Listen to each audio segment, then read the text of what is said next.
Hello and welcome to another Connecting Consciousness with me, Simon Parks. Today is the 15th, but this is going out on the 17th, so we're recording it. So hopefully there won't be too many interesting events between now and the 17th. As you can see, the white cat has positioned himself, and no, I don't run around 5 minutes before we go live and put cats everywhere. They just seem to know. So the white cat is there very quietly having a sleep, and no doubt there'll be a changing of the guard. One will jump down and one will take his place. So what I want to do is to do our usual look at the world and then see what major issues there are. Didn't hit the news quite as much as it has done in the past, but the Bilderbergers, of course, were meeting in Italy. And I honestly thought that Henry Kissinger was dead. It's amazing. I mean, if only everyone could live like that in terms of their age. So Henry Kissinger was chairing the meeting, and there were a number of topics apparently on the header. And one of them was it was about losing control of the world, the humanity on that. And that was a very interesting topic. And for the first time, to my knowledge, the Vatican had sent a representative. I don't know the person's name, but I understand it was a cardinal. And because it was about the humanity, the control, the rebellion against the elite, the Vatican had been asked to send a representative to give their point of view. So that's very, very interesting, because usually the Bilderberger group will just talk about profits and money and this company and that company and what pressures they're going to put on their politicians and, you know, move stuff around. But this time it was very much, we have a serious issue which will impact on our money. How are we going to deal with this? So that's very heartening that the situation has got to such a point now that the Vatican's been pulled in and they're having a debate. The other point really I want to talk about was obviously the situation in America. Generally in America and Britain during the summer holidays, that's August, the political system closes down so that people can go and have their vacations. But interestingly this time, the White House has authorized a skeleton staff working through the holiday period, and that's because some of these key judges are going to be sworn in during the month of August, or at least get into position in August. These are federal judges, these are the top judges. People have been asking, well, why doesn't Trump open these 30-odd thousand indictments? And this is what he's waiting for, I believe. He's waiting to have the top judges in position, because once that starts, then clearly there'll be lots of challenges on the legal front. More people have been recruited to sift through paperwork, more people have been recruited to advise on civilian law. Remember that some of these courts may operate in a semi-military fashion, and so they're going to have to swing between the civil side and the military side, and so a lot of civilian professional lawyers are going to have to be drafted in to give balance to what cannot just be a purely military setting. So that's, again, is very heartening that people are being recruited for that post. We often talk about the European Union and how Great Britain sort of voted to leave, had the Brexit, and how it's a bit of touch and go with Italy, to a lesser extent with France and Greece. And in a conversation with the Italian president, I've had two versions given to me. But in terms of the president of Italy, who was saying to President Trump, I think that we'll have a real problem with China, because China is going to be dominating the world, obviously, in the next sort of 15 or so months. And Trump turned around, and I had two versions. One version is, well, Europe is worse than China. And the other version I've got was, Europe is more evil than China. And this was in relation to trade wars. Don't for 1 minute think that President Trump is producing a trade war with Europe because he just wants to defend American interests. And he's actually doing it because he wants to attack the cabal, who are very heavily dug in many countries in Europe. And of course, that's going to really hurt their profits.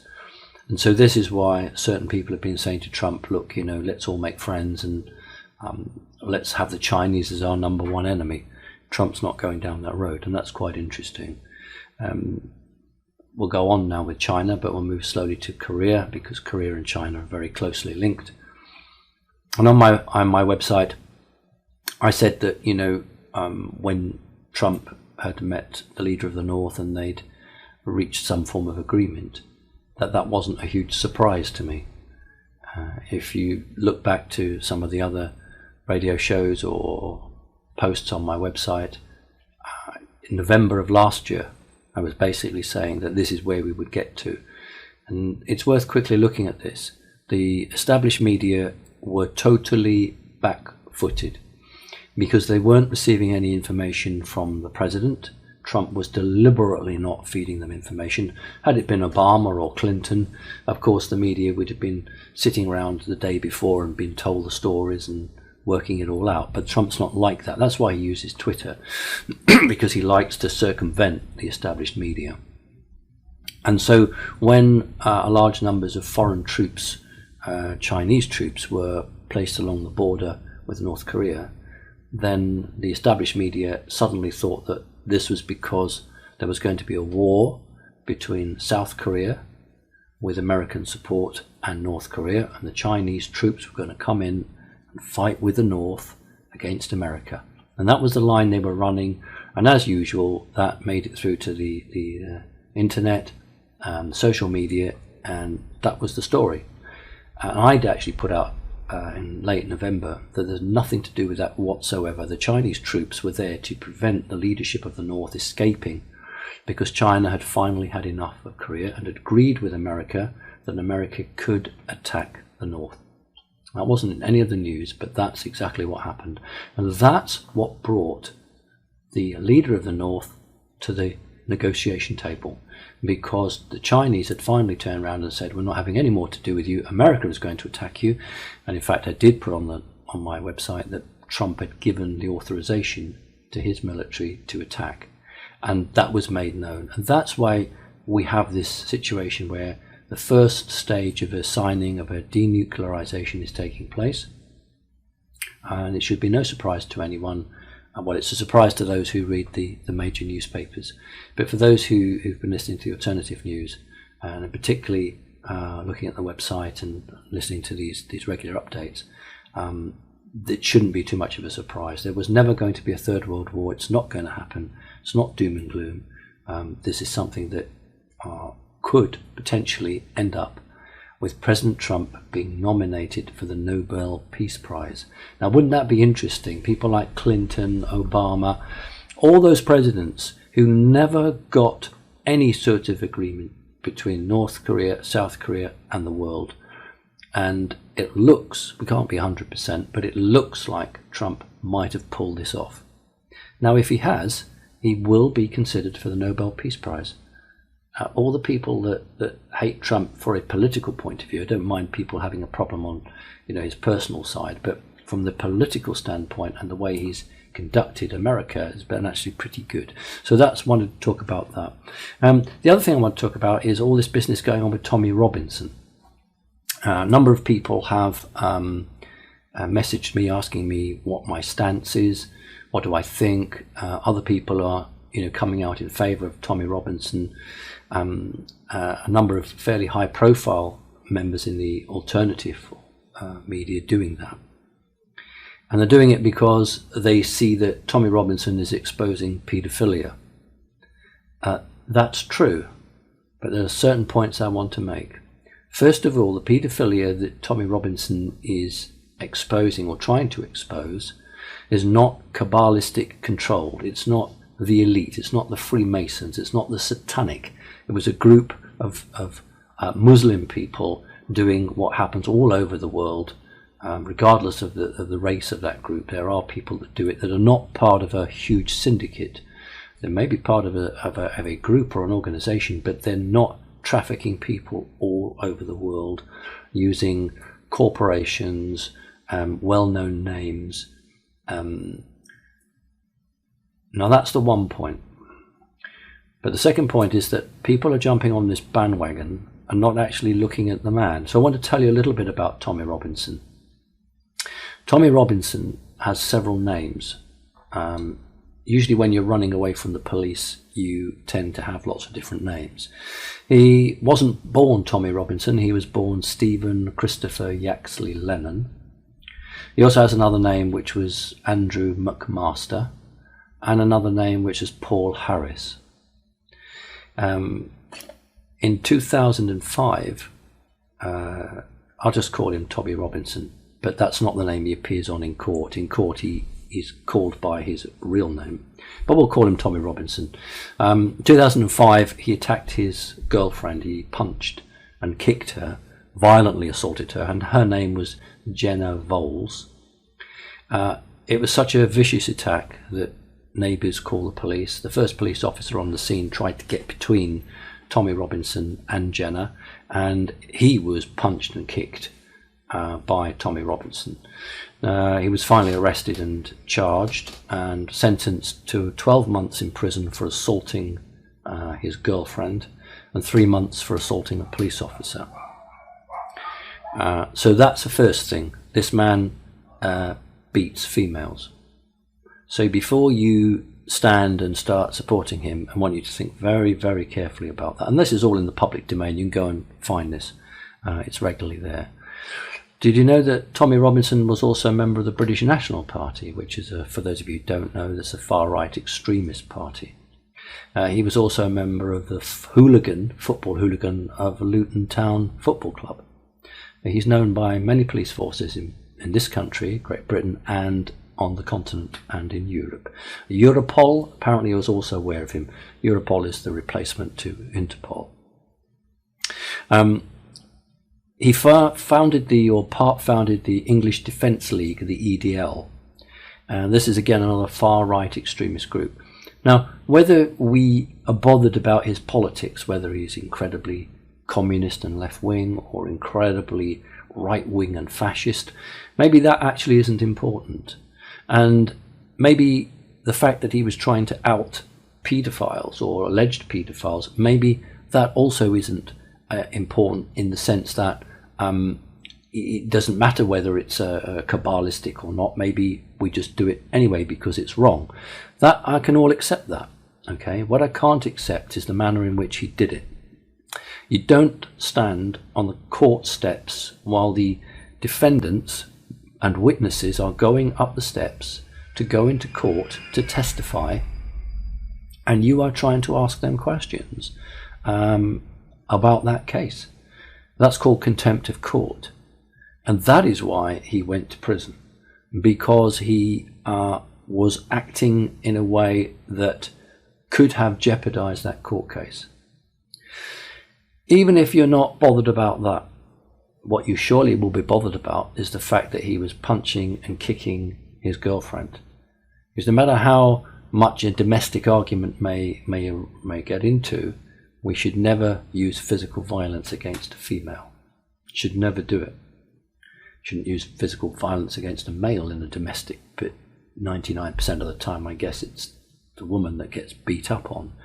And so regardless of whatever else he may have had, whatever high ideals he thought as he stood on the steps of the court and he was asking people, he did serve a 12-month prison sentence for physical assault. So I've sent a message to all my coordinators that we are not associating ourselves with Tommy Robinson. We don't want any part of that. We want no part of that sort of thing.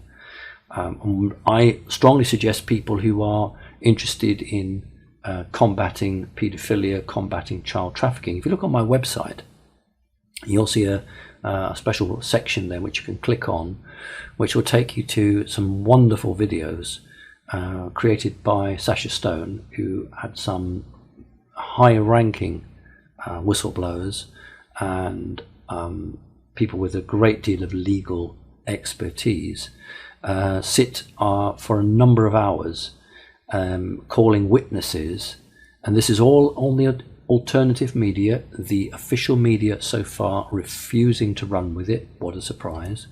But there are some incredibly weighty individuals who've held very high office who are giving testimonies.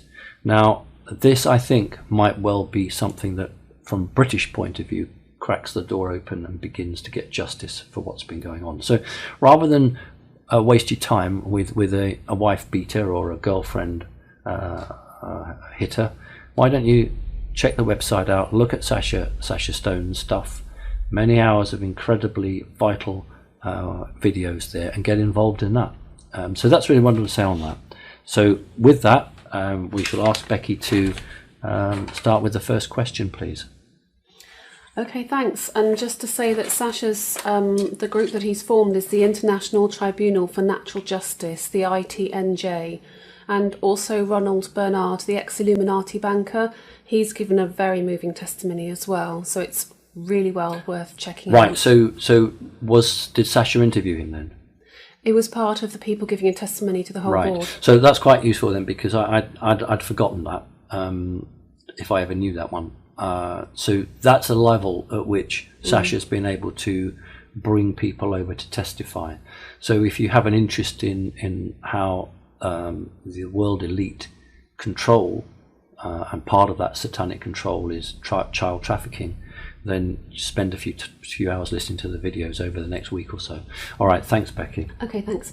Right, the first question today is from Jens, who says, "Dear Simon, first of all, I want to thank you for your dedicated work to end our enslavement. My question is, does the false tunnel of light still exist, or has it been destroyed, in brackets, for lack of better words? Are humans still entrapped in the false light? Thank you and God bless you, Jens from Germany." Well, thank you, Jens. Thank you. The device, the concept of the false light is not human designed. So there isn't a Kabbalistic group on the planet who can throw a switch to turn it off. And when human consciousness increases enough to start to put these fraudsters on trial, it still won't be enough, because there isn't anybody here who controls that. There are two ways, so it's still operating. There are only two ways that this can be done. The first is from an external intervention, and the little I understand about it is that the devices that control this are off-planet. They're in the solar system, but I couldn't tell you exactly which planets or moons they're based on. And there are two off-planet groups who had an interest in taking it down, but frankly didn't have the technology at their level to do so, which implies that whoever put it up, and that's a long time ago, had quite a high tech level. So the only way this is going to happen is if a group or groups who've affiliated come together and decide that they are going to tackle this on head on and do it. But I've also been told that they're only going to do that when humanity shows that it's worthy. It's a problem here, because who is right to say, I won't help you unless you're worthy? You show me you're worthy and I'll help you. That's not unconditional love, is it?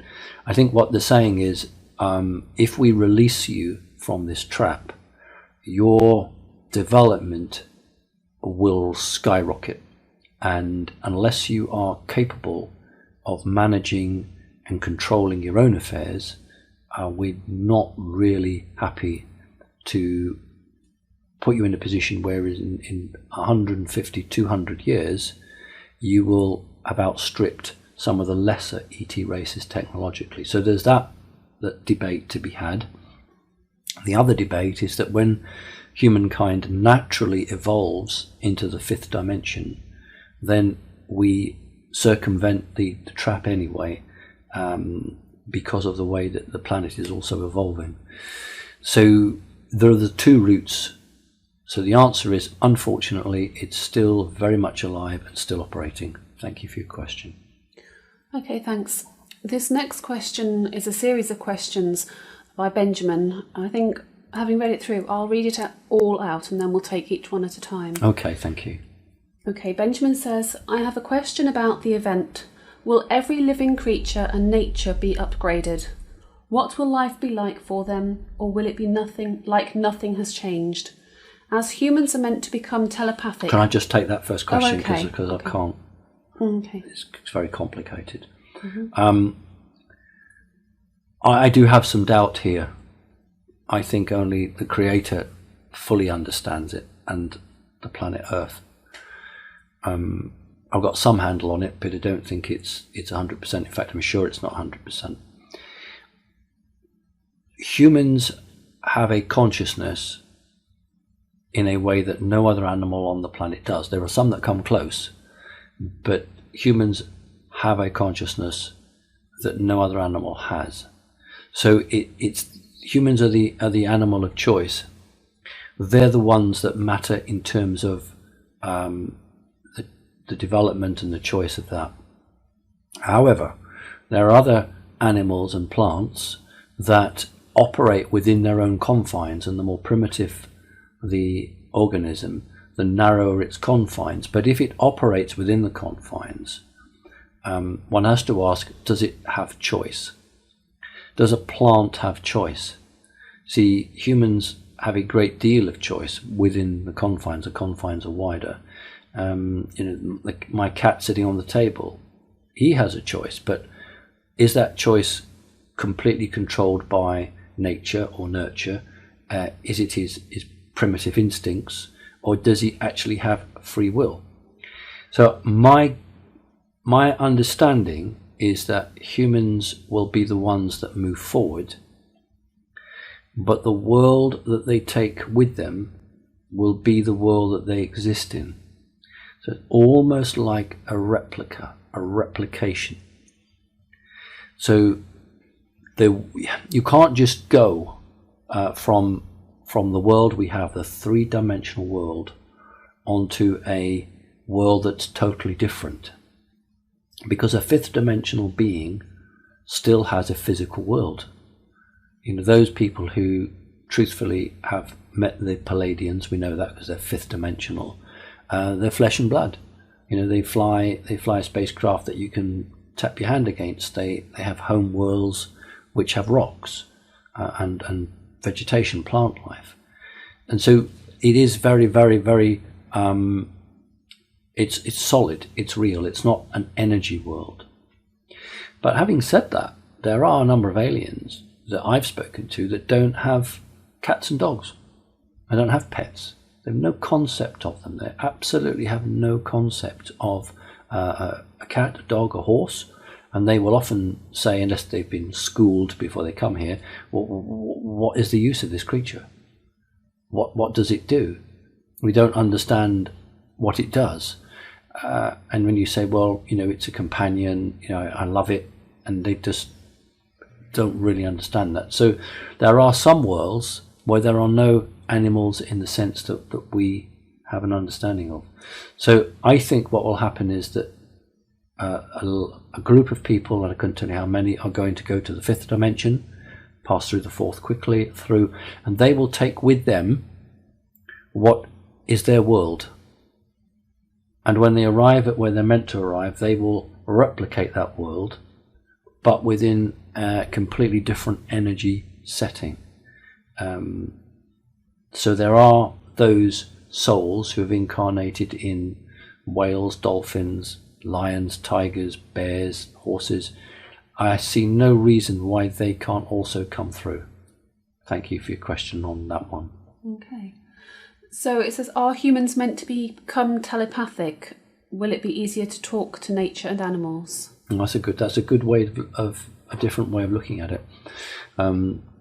Even professional doctors, medical doctors, will tell you that they're still baffled as to why so much of the brain doesn't seem to do anything. They check I presume the electric currents running through the brain, and they say, well, it doesn't do anything, it's dead. Anyone who believes in Charles Darwin thinks about the survival of the fittest. Why would a whole host of billions of people carry around in their heads something that doesn't do anything? how is that profitable for evolution? So what that tells us is that something has been switched off. What it tells us is that we are carrying around with us the second engine. So when the first engine is no longer capable of taking us up the mountain to the fifth dimension, we can switch on the second engine. We can activate that part of us that we have for thousands and thousands of years carried around and not done anything with it. Yes, it's not just telepathy, it will be telekinesis, it will be a whole range of things. We'll have our own personal internet. It'll be the death of the corporation that runs the internet. Because when you want to know how to make a nice cake, you won't have to go and find a recipe. You will actually be able to communicate with somebody who you know is good at making cakes. Your own personal internet. That is the fantastic thing about being a human. And can't come soon enough, can it? Thank you. Next question. Okay. This is, I guess you answered this. Will we be able to talk to our pets? As I have a dog, I share a very close bond to him, and it would be great to have a chat. Or will it be more on a soul level of interaction? Right, okay. I think people can already do that. I think you already have a soul connection with your animals, and you can talk to them. I think what the questioner is asking is a deeper understanding. I am not convinced that a cat or a dog that comes through with us would be able to be telepathic in transmission, but I am convinced it could receive messages. So you would be in one room and you could telepathically think of Fido, and Fido will come through, but Fido won't be able to send you a message saying hurry up and feed me. Fido will still bark. Remember that in the fifth dimension, the vocal cords of Pleiadians are still active. Many people talk about the telepathic communications from Pleiadians or Arcturans or Andromedeans, but for many of them the vocal cords are still there. In others the vocal cords have gone, but they've had millions of years being in the fifth dimension and not using the vocal cords. Now we go straight, relatively so, straight from the third through. In those that make it through, their vocal cords aren't going to wither away. They'll still be there, and when you have children, in many cases the vocal cords will replicate. But over a period of time, when we stop using vocal communication, then they'll just naturally wither away. And that's the point about the brain. Why hasn't the areas of the brain just completely disappeared? It's that they are not active because they've been shut down. Now when we make that transition, they are the very parts that will activate to give us those capabilities.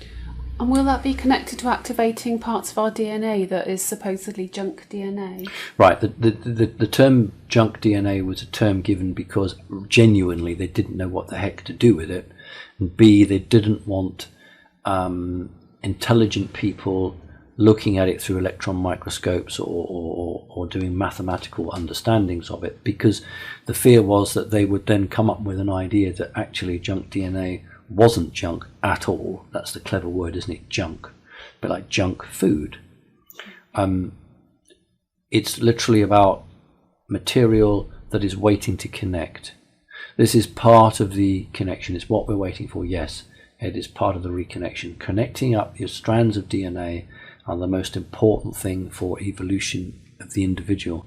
And that junk DNA, as they call it, when that starts to reform, as it will do, and reconnect, then that is the bridge being built between the two sides of the river. Thanks. Okay, thank you. Mimi asks, well, she says, Bonjour, Simon et merci. What do you think is the cause of the Mandela effect?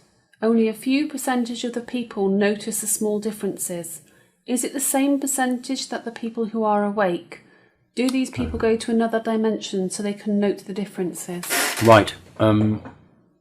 I believe the Mandela effect is true.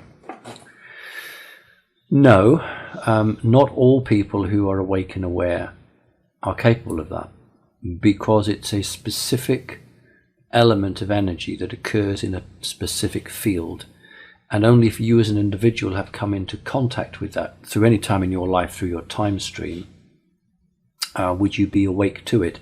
So just because you have no concept of that, you know about it, you've read about it, you've talked to people, but you've never experienced it yourself, that doesn't make you any less aware than anyone else, because there'll be things that you know and you understand that someone who's Mandela effect savvy hasn't a clue on. The Mandela effect could possibly be, and I haven't come to a conclusion on it, it could possibly be artificially created. Over the last few years, 40 years, humans playing around with back-engineered technology have made a number of holes in time and connected up time incorrectly, made it very difficult now in a standard primitive time travel device, made it very difficult to move through certain phases of time because of all the holes that have been created, which can, you drop through one and you can come out somewhere else. So the Mandela effect could possibly be something that's unintentionally been created because of all these mistakes that have been occurring ever since the mid-40s, when a form of time travel was hit upon through Tesla technology, or reinvented through Tesla technology. The other possibility is, which the New Age particularly likes, is it's an evolving thing.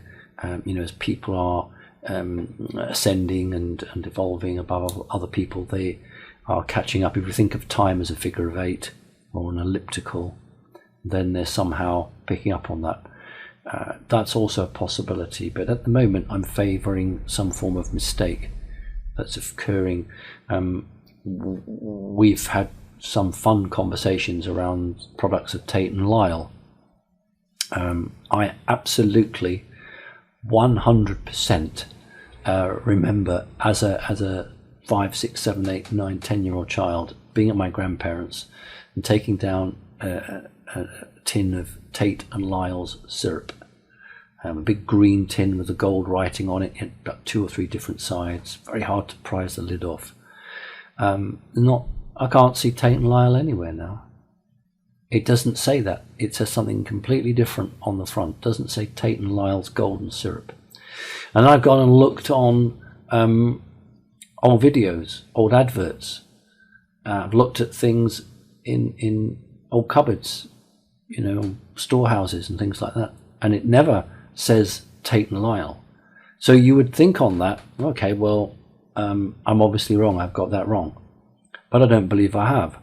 And there are so many other people that say, I'm absolutely convinced that Mandela died. I'm absolutely convinced of X, Y, and Z. And the reality is that if time is changed, it works not linearly, but in this figure of 8 or in this elliptical, and it will actually recreate physical things. That's what's so hard to grasp. If I have a tin that says Tate and Lyle in 1970 and I put it in a cupboard and I leave it there, and I come back today, I would expect it to say Tate and Lyle, but it won't, because if I'm right and if that's what's occurred, then the time has actually meant that that never happened. It never happened. It was never Tate and Lyle, it was something else. And so there are many, many Hollywood films that play on this going back in time and altering time. And that's why I think there's a real possibility that all the fooling around with projects, particularly in America, but not exclusively so, have affected time. So long answer, but it's an interesting and exciting one. Thank you. I think it's now just Lyle's golden syrup or something. Yeah, it just says Lyle's golden syrup. Yeah, no and Tate. I'm absolutely convinced that it was Tate and Lyle. Yeah. But I can't find anything that says Tate and Lyle. It all says Lyle. But that's because it's been altered, whether it's a celluloid film, whether it's the physical reality, whether it's a photograph. The only thing that time can't change is your memory, because if your DNA memory sees something and you lock it on and you have that, the physical world around you changes, but you don't change with that time stream. You stay in your own time stream. But when you put your hand out of that time stream, that has been affected by the new the new time. And so that's what my feeling is, the way it's gone there. Now, it could be used as a weapon. It's not been weaponized because it's not controllable, really. It affects the whole world. It's a bit like AIDS. AIDS was a weapon and was designed, as we all know, to attack Africans, black people, but it made its way out of there and into Europe. So these bad people are learning that when you create something, it often comes back to bite you. Thank you. Okay, thank you. Norman asks, on September the 6th, 2007, Israel executed a midnight airstrike on the Al-Kabar facility near Deir al-Zor in eastern Syria. They claimed it was a nuclear reactor about to go live. Investigations came to the conclusion that this was not possible. What was really in the building? I agree. There wasn't a nuclear reactor there at all. They were using cover at the same time America was launching cruise missile attacks, and it was used as a cover. The Israelis, one arm of the Israelis, we should be quite accurate here, will use international tensions to launch an attack, and they hope doesn't make the media. The attack in that case was not a nuclear reactor, but was literally about some of the elements that were stored in there, which could have been a direct threat to Israel. I'm not standing up for anyone, I'm just saying the way they looked at it. They looked at the records that were kept there, and some of the technologies that were being worked up, and some of the individuals that were being held there could have been a threat to them, and so that's why they took it out. It confirmed that it wasn't a nuclear reactor. So yes, there was some skullduggery going on. Okay, thanks. Tobias says, hi Simon, would you be open for shows with a specialised topic? For example, you mentioned several times to explain techniques for psychic protection. Other ideas could include a show about meditation, Kundalini and the macabre. Please ask your audience if they would also like such a kind of topic bounded shows. Thank you for considering. Thank you. I wouldn't do a Kundalini one because that can backfire and be quite dangerous. That's very Kabbalistic. This year we're going to have a very big meeting in London for the Connecting Consciousness group in London, and indeed anyone in Britain or the world can come to that. And we'll be looking at boring stuff like processes, introducing new coordinators, the roles and how we're doing it.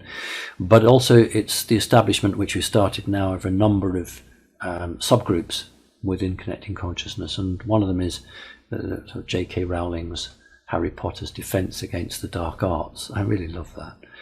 Psychic defense, and looking at a number of topics that we can actually teach, and that group can then teach itself if it wants to go to other groups, or it can work and meet on a regular basis.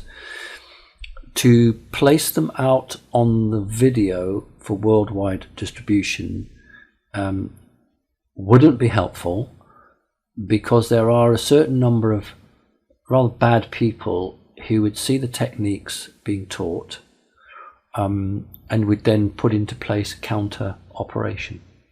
That's how we are at the moment. I'm quite happy to talk to a group of people that I know within the Connecting Consciousness, and they can work with it. And of course, at some point things leak out, and these bad people do pick it up, but I'm not going to make their life any easier.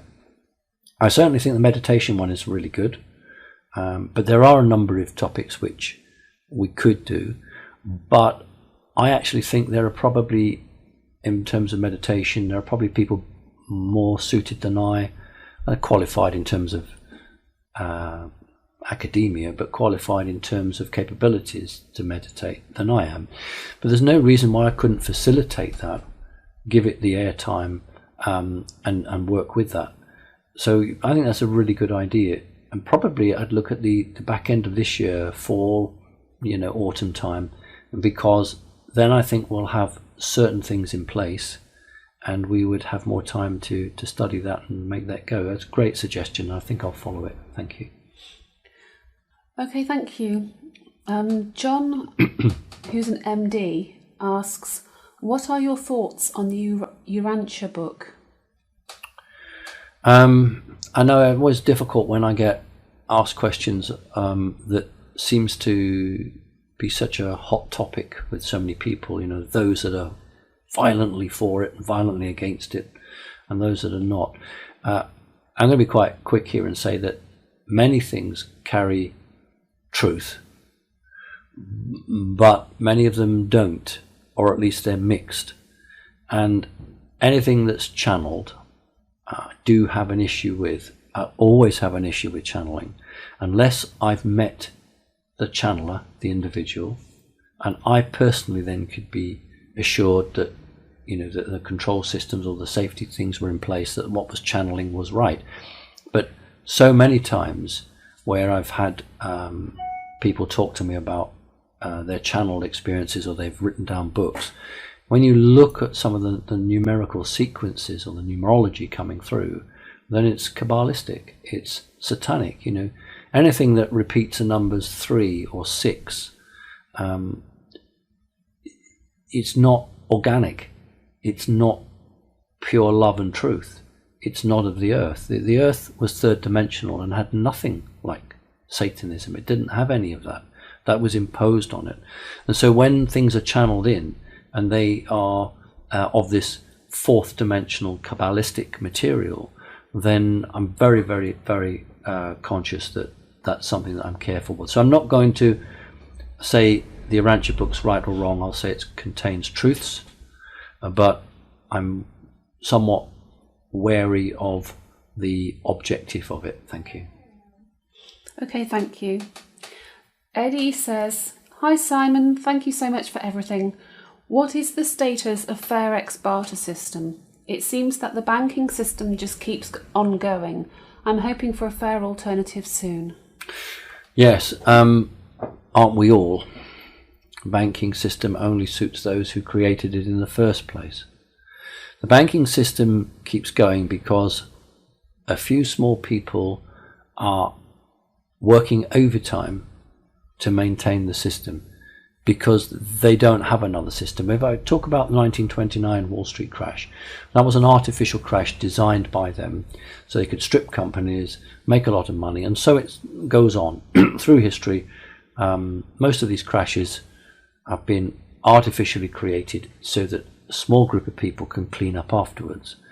The difficulty for these guys is that this potential crash, which they've put off and put off, was not of their doing.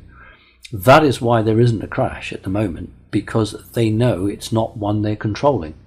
So they couldn't clean up, they couldn't make a huge amount of profit out of it. They don't want it to crash because they won't make a killing financially on that. And also, because they don't control it, that crash, they don't have a fallback position.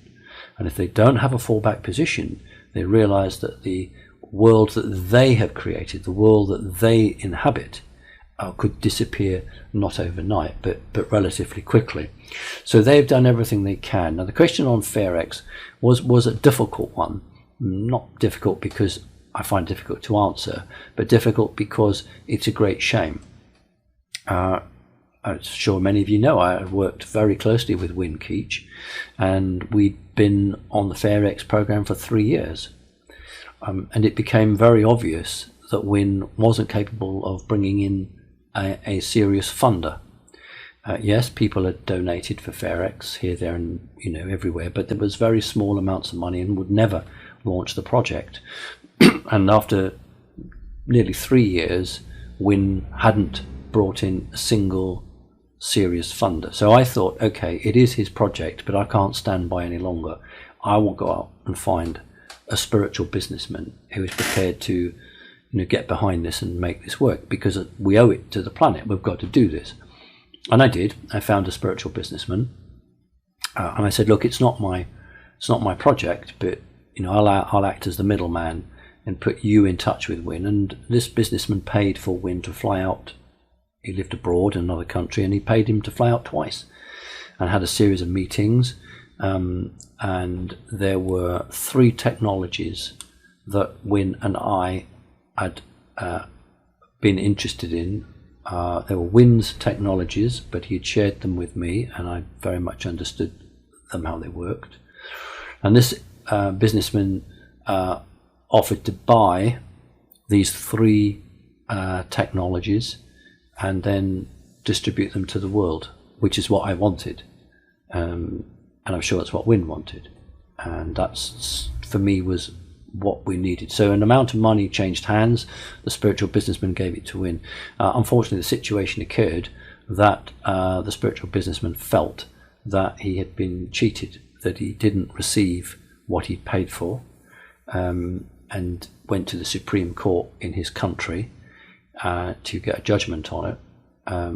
And where we are at the moment is simply that these FairX won't take off, because the spiritual businessman isn't prepared to work with the projects, because he feels that he hasn't got what he paid for. Now, I've not been party to that. This is not my project. I'm party to it in the sense that I introduced the businessman to Wynn, and I have had a conversation with the businessman, obviously, but I've not felt that the businessman was at fault. And so as a result of that, I haven't spoken to Wynn now for maybe 5 months, 6 months. And it's desperately, desperately sad, because we need a form of barter trade that is not part of the Babylon control system. We need an alternative. Now, maybe it'll go down the road of crypto, but we can't use a cryptocurrency for barter trade if it's controlled by the same people that control the money. And if you've noticed, a number of the elite, like Musk and others, have moved into, and I talk about mining, I'm talking about the coin mining, data mining, the control of it. And so what we have are those elite people who have played the money game now moving to control the cryptocurrency game. And you'll see they'll regulate it and regulate it and regulate it, and in the end they will be the ones to want to control it. So it's not actually the system that matters, whether you call it barter trade or FairX or cryptocurrency or pounds or dollars. That's meaningless. It's who is the top person controlling it. Because if it's the same person, you could be using eggshells. It doesn't matter. If that's what you're using and that's the same person, you've got the same problem. So it's about a completely different change of mindset and controllers. That is part of evolution, it's part of the ascension, it's part of humanity throwing off its chains. The financial system is the greatest inhibitor of human consciousness. Not for no reason did people like my mother, who worked for MI5, not for any reason did she say money was the root of all evil, meaning that it went straight back to Babylon, and to Molech and all the other control systems. So yeah, it's terribly sad. I'm terribly disappointed. I wanted this to go ahead, absolutely wanted it. Made no money out of it, wasn't in it for the money, was in it to actually push it out, get it out to the world. And this spiritual businessman and Wynn didn't come to an arrangement, and as a result of that, it's going nowhere. Thank you. Okay, thanks. Maya or Maya asks, do you have a sense or new info as to when public disclosure about off-planet beings might happen? If so, how might humans be exposed to this knowledge, and how many off-planet races will be revealed? Just one or many? Right, thank you. It's nice to get that topic back, because we haven't discussed that for a while, and things have changed and moved. There have been numerous occasions where off-planet entities have, positive entities, have said to a few governments here, you've got to come forward and you've got to tell the truth. And each time these governments have said, yes, we will, we promise to. And then they've come back and said, well, it wasn't okay, this happened and that happened, and, we've gone for a holiday and this, that, and the other. This group now of entities have come to the point where they've actually given an ultimatum to a number of individuals, and basically said, if you don't do it, we will. Now, the election of President Trump has actually made it somewhat easier. President Trump could come out tomorrow and talk about disclosure, but what that would do would be to not just take the spotlight off paedophilia, it would ruin it, simply because that would be the big topic, that would be the law, everything would be on that. I think we have to clean up the evil, satanic influence on this planet, and then I think it would be the right time to have a disclosure. If you were a benign alien, would you really want to come here and meet people if you knew they were still satanically controlled? You know, how fake is this to arrive at a government, talk to the government, and know that there's a world apart between the people you've met in this room and the millions and millions and millions of the citizens or the subjects, and that the discussions you're having are totally in secret. And if you were then to make them go public, those citizens have not had any chance to accept or understand or be gently moved towards it. And so beneficial aliens have always wanted the indigenous government to actually, over a period of time, make an announcement and officially move the populace towards that understanding in a supportive and structured way. Now, that's not happened. All they've done is do loads and loads of sci-fi films on YouTube, drip, drip, drip, disclosure here and there, and then the usual attack it, mock it. The only way we're going to get it is when a president or somebody like that makes a big announcement, and enough of the bad people have been told to shut up so that the truth can get out there. Will it be in our lifetime? Absolutely, yes, it will. It's just round the corner. But there are other priorities that have to be dealt with first. Okay. Okay, thanks. I've just skipped the next three questions because one was very, very similar about Wynn's trade barter system, just asking the same thing. Tell you what you can do then. One was on ascension. I'll tell you what you can do. These are similar questions. But I've moved to a good one, a new question. I understand that. But what I would like you to do is just read out the names of those people, because otherwise they're all going to feel cheated. Who are they? Okay, sure. Let me just go back. Okay. 3. Because they didn't know that someone else's question would come in before theirs. Gerd has asked about the... That's okay, just the names. Just the names. So okay, Gerd is one. Gerd. Yeah. Elijah, okay. Again, a similar question. And Claudia has asked about the all right, well, so I'm afraid system. Thank you. I'm afraid that someone else pipped you to it. But if you want to come back with other questions, maybe you might be lucky. Thank you, Becky. Okay. Thank you. So moving on to Ellen, who's asked a question to do with defence of the dark arts and psychic protection. Okay. Is it at all possible to be invisible to the forces, energies or entities that rule our lives? I have often felt that I was lucky in the sense that I am a so-called nobody, and yet I feel like a master of some kind who is here to do something of value, and that my coat of unimportance is my protection. Okay, don't really use the word master in terms of it's a magic name. If you say a bit of an ascended angel, I'm quite happy with that one. I think the issue we've got is that the difficulty of the control system is such. What was the person's name again? Ellen. Right, okay. Were there two questions or one question in that?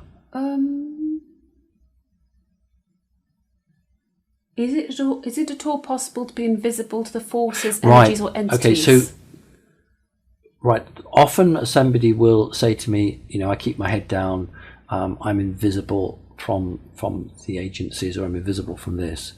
There's a way of being off grid which makes you sort of not detectable, but there's another which is much more interesting, which is the capability of raising your vibration and frequency so that the control mechanisms of the fourth dimension can't actually hook on to you.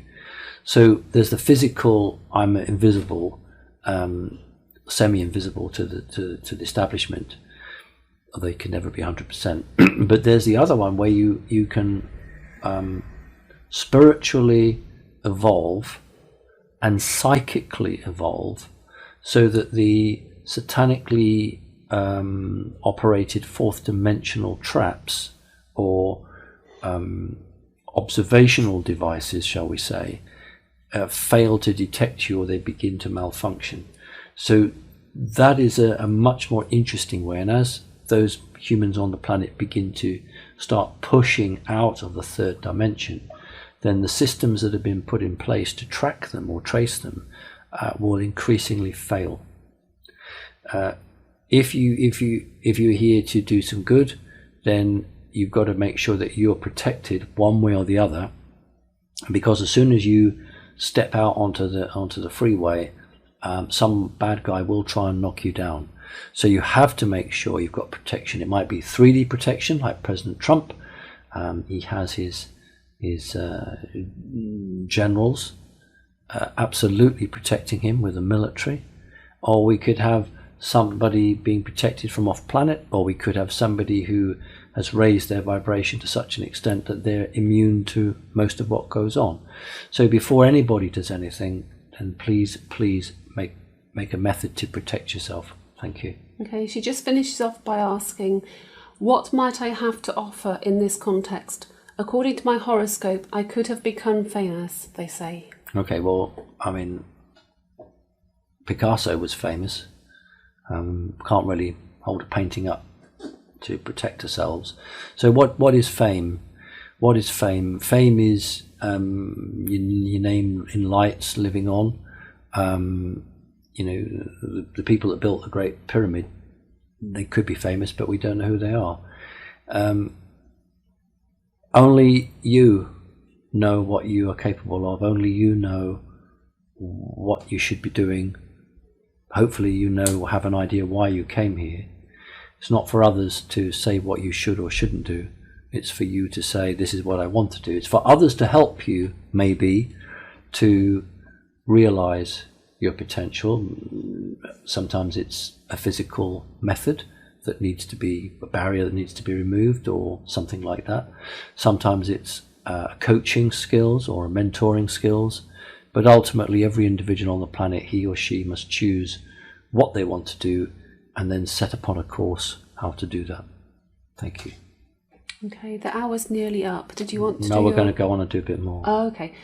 Carlos asks, Dear Simon, thanks for all your services and dedication. In one of your latest radio shows, you announced that for the first days of March, a kind of pulse was going to hit the Earth, affecting AI, and then a wave of energy coming from the sun was going to affect the Earth, increasing the vibration of the Earth. What happened? I have not heard about this topic since you have announced it. Okay. Well, first of all, we won't hear about it from our shareholding TV stations and radio stations. The only time you hear about it is when something gets struck by lightning or a pulse of energy knocks out a transmitter. People can't watch their favourite football programme. There was energy, but it was not at the strength that I'd predicted. Many people have predicted this energy band, but it is not at the strength that I hoped for, which means that we're obviously in for something else a lot heavier. I did not a phone around, but I did certainly a communication around with people, and some people did detect a difference. Some people detected absolutely nothing, but enough people at around about the same time did tell me that they felt something, but it wasn't the great earth-shattering movement that I'd hoped for. So I was disappointed in that. Why, I don't know, but what I do know is that there are more to come. Whether that was I'd misread it and it was always going to be at that level, or maybe a consciousness much higher than mine decided that it wasn't the right time and that what had been planned for had to be moved back. Whatever the case, there was a bath of energy. It was not enough to take out the systems. We will know it because internet will go down, cell phones will go down for a period of time, not for days or weeks. But there will be a very obvious effect. That didn't happen, and I know that the energy wasn't at that level. I want this energy to come through because I see it as part of kickstarting the human race from one level to the next. Good question, thank you. Okay, thank you. Tim asks, what does the world look like after a global currency reset? Who will need the most help and how can we help each other?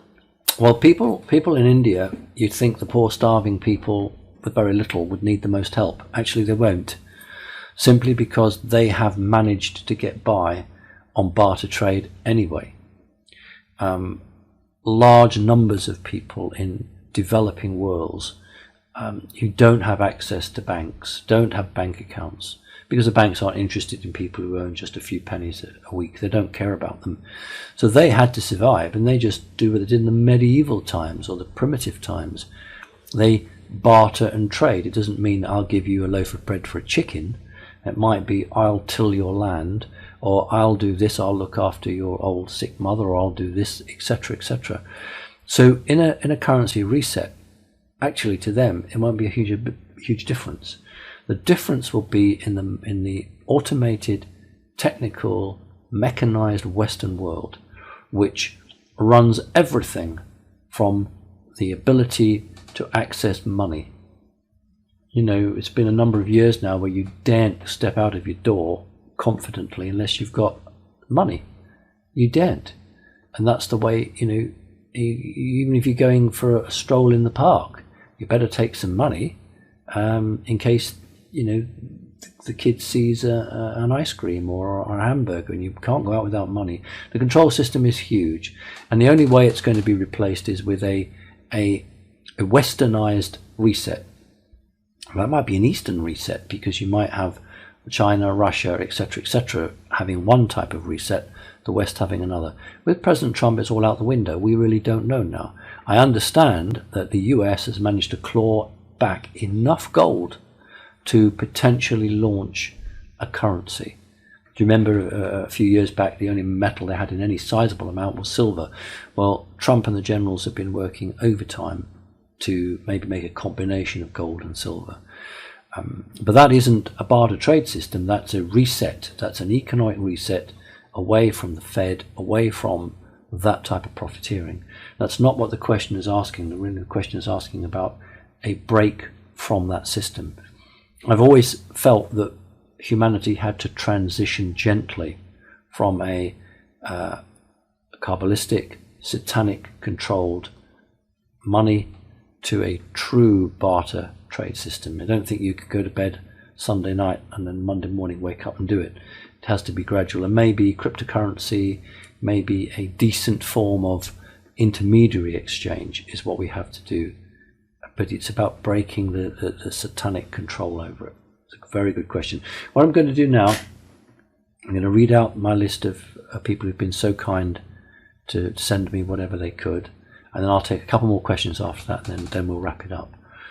So I've got my list of people who've been so kind. Isabel, Bernard, Cheryl, AJ, Max, Sheena, Nathan, Sylvia, H, W, D, Maria, Kelly, Olaf, Keely, Alexandra, Eleanor, Thomas, David, Mr. Gorilla, Margaret, Jana, Adele, Juan, Lars, Rhoda, Frank, Lionel, Oliver, Raphael, Jeff, Terry, Oliver, Edelina, I think, Brian, Darius, I hope I've got your name right, Darius, Stefano, Megan, Stephen or Stefan, Elizabeth or Elizabetha, Poma, Rudolph, Gary, Richie, Candice and John. To all of you who've been so kind and been able to send me whatever you could, thank you very much. It keeps me on air, doesn't it? Keeps me going, keeps me posting, keeps me doing what I do. And thank you so much for your help. I do appreciate that. Okay, 2 more questions maybe, and then we'll call it a day, because the cat over there is going to want to be fed soon. Okay. Lillimore asks, a part of Cairo is called Old Babylon. So what came first, Osiris, Isis, or the Anunnaki? Right, a really good question. These names have been given to us in a historical context. If you take a deck of cards, a first thing that a child might do once it's learned to count is put them in order. The ace, the 1, the deuce, the 2, 3, 4, 5, 6, 7, 8, 9. And that's how we understand time, because that's how we've been taught it. But we were talking earlier about how time is a figure of 8 or an elliptical. If I take those cards and say, okay, that's one way to order them, and I shuffle the cards up and I put 5 next to 3 and then 3 next to 9, and say, actually, that's just as good order. Of course, to a 3D controlled mind, that's nonsense. You might get a good code breaker out of that child by the end of it, but they wouldn't understand that. They wouldn't see it as the system. And so we can't just take a word. We can't say Molech or Babylon and assume that it falls into a time order. Satanic energy comes from the 4th dimension. And it means that it moves within the 4th dimension is a different set of time than we understand it. And all it's had to do is to choose the elements it's wanted from the 4th and impose them on the 3rd. And because the 3rd is linear, it's very easy to say that's on top of that, which is on top of that, on top of that. In the higher dimensions, that concept doesn't work, because you could come back and find yourself. Einstein's wife, who was the real brains behind it all, of course, it wasn't Einstein, but you couldn't have a woman having all the accolades. Einstein's wife, who assisted Einstein in a lot of his work, I can't remember if it was relativity or the special relativity. It might have just been relativity. Talked about the concept you stand on a station and a train comes in around about the speed of light. What position would a person on the platform see the person on the train as it went past?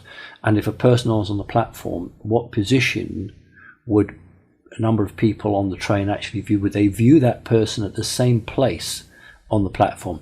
In a 3D world, when you come in on a train, that person stands, let's say at gate 4, and everybody looks out the window. They will all see that person standing at gate 4. But if you were to come in at the speed of light, and light is very important because it's gravity and it's time, if you came in at the speed of light or higher, and everyone in the different compartments or coaches looked out the window, would they actually see that person standing at gate 4? So there's a point here about manipulation. It is easier to manipulate the 3rd dimension and the human race than it is any other race or time zone, because of our wedded belief in layered time, progressive time, A to Z, 12, 1, 2, 3, 4, 5, etc.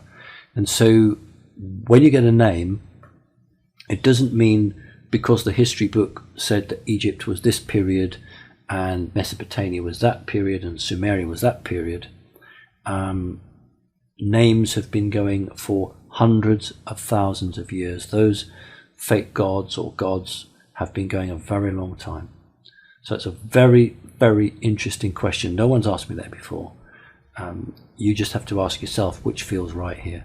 Thank you. I'll do one more question and then it's time to feed the animals. Okay, this question is actually the 100th question that's come in. Oh wow, that's brilliant. And it's by Kelvin, who says, "Dear Simon, what is the intent of the criss-crossing exhaust trails we all keep seeing in the skies over Britain? Is it a poison designed to come down with the rains and infect the population?" No, that was chemtrails generally. Well, not all of them, but many of them were filled with a bacteria. Some were viruses, but the bacteria was their chosen one, and they would put them in a type of a gel, so that the bacteria had a chance to live when it reached the earth. The crisscrossing is very different, and more people are seeing this crisscrossing, and that's simply because they've started last year in earnest, moved to the crisscrossing, and this is more to do with entrapment of energies than it is to dispersal of chemicals. And we think about the Orion cube, the Orion box. We think about box-like shapes or circuit-type shapes. The crisscrossing is a mirroring of the crisscross energy web that exists as part of the entrapment system. So we know we're dealing with a very base human low technology understanding. The crisscrossing is designed for twofold. One is to maintain the control over humans, and I can go into this in more detail another time. It's also to do with the reflecting of the sun's rays. The sun has changed its frequency and is part and parcel of the evolution of humanity. This crisscrossing is a failed attempt at preventing that human evolution. So no, the crisscrossing is not any extra chemicals or poisons for the humanity. It's getting up now, he wants to be fed. But it is to do with the last desperate gasp of these very, very misguided people to try to hold the human race down. So listen, thank you ever so much, and that is wonderful that was the 100th question. Now, if it had been the 66th question or the 660th question, I would have put another one in to break that satanic number. But as it's the 100th question, that's a really nice round number. No squares in that, nice zeros there. No doubt somebody will go and look on the numerology and give me a great tale of woe. But to me, 100 seems good. And if I could live to 100 years old, I'd be really happy with that. So listen, God bless to everybody. Thank you for listening. We'll just keep going, keep fighting, and I'll speak to you soon. Take care.